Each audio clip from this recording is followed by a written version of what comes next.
Welcome back, everyone. In Nigeria, election period comes with its intrigues and drama, not only within the political class. The man and woman on the street chooses a side or may decide to be apolitical, but in all, politics affects us all.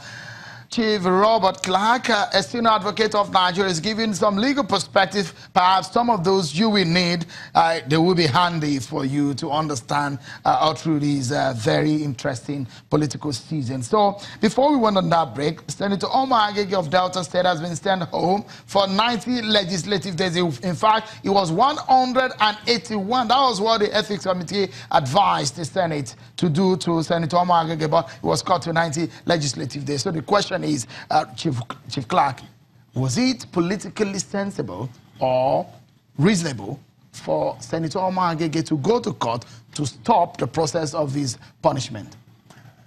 Well, there is what we call separation of powers under our Constitution. The judiciary, the executive, and the legislations are all separate and independent of each other. When the Senate decides to deal with a serving senator, no other person or authority has the power to interfere.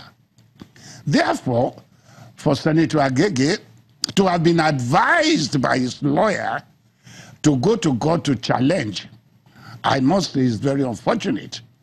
Because I believe, and speaking for myself, I believe the court lacks jurisdiction to look into the way and manner a Senate disciplines its erring member. It is in the process of disciplining a senator, if the normal rules of the Senate are not followed and a decision is taken, then that lack of following a correct procedure in determining that issue can be challenged in court later on to say, yes, I know you have the power to discipline me, you have done so, but the way and manner you did it is not according to the rules of the Senate, and you did not follow due process. Therefore, Senate can only be challenged on its decision if they did not follow due process. I have two big questions, but we have just about 2 minutes or less to close the program. The first one, Chief Clark, is the fact that the constitutional the electoral amended process perhaps have seen the wall in its passage because the president had returned it to because of this issue of the sequence of the election. Perhaps one of the reasons why Senator Omar Agege is at home right now, not continue with his colleagues at the Senate. What do you see, especially for the 2019 election, with this amendment of the Electoral Act? Do you think that act could eventually be amended?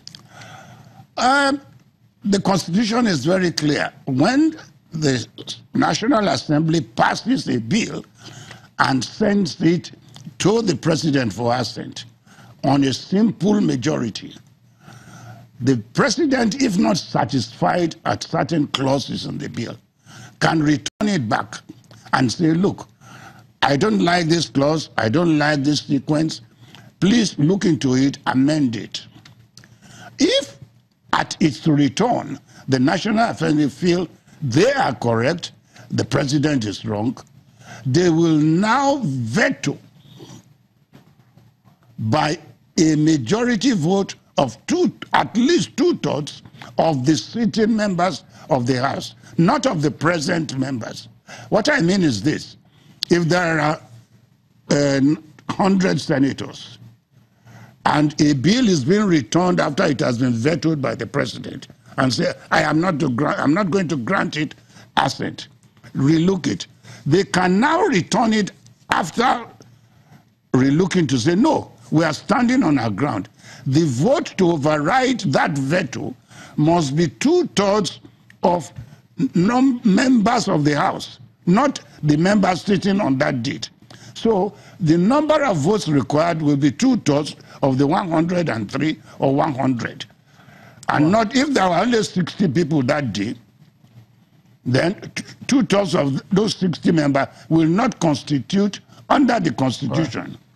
We need to close now, Chief Clark. I really thank you for your time. But you think that politics will consume this process? Do you think so?